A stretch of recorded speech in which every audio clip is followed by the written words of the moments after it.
A local family wants to hold a Williamson County church accountable after their 3-year-old was sexually assaulted at church. According to a lawsuit filed today, a teenage volunteer raped the child in a church bathroom. News Channel 5's Jesse Knudsen is live in the newsroom. And Jesse, the family says the church is at fault. Well, Vicki Rory, according to court papers, the family of the 3-year-old say the church had the obligation to keep their child safe.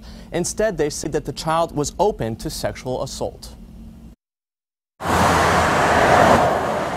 On the morning of August 24th of last year, hundreds of people arrived at Fellowship Bible Church of Williamson County for their weekly service. And those with young children sent their kids to the children's ministry for its care.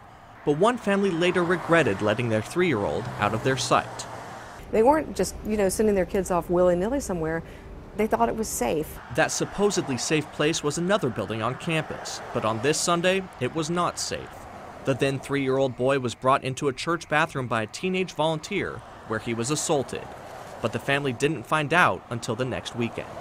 Their son was saying he didn't want to go back to church. That's when they found out what happened. The family immediately reached out to the church to let them know what occurred and tried to get to the bottom of the situation. At first, the church denied that it even happened, saying the child probably lied, and court papers claimed that the church urged the family not to pursue criminal charges and even sought to hide the truth about the incident from other families. The teenager who allegedly raped the child later pled guilty to aggravated sexual battery, leading the family to file this lawsuit.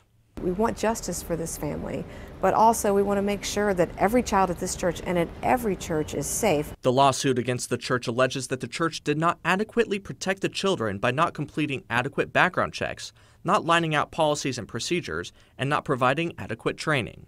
It's not okay to wait until a child is raped before you start to take youth protection seriously. Now, the lawsuit is in its early stages, so there is a lot to be revealed. But today we did reach out to the church to see if they had anything to add, and they had no comment. Live in the newsroom, Jesse Knudsen, News Channel 5.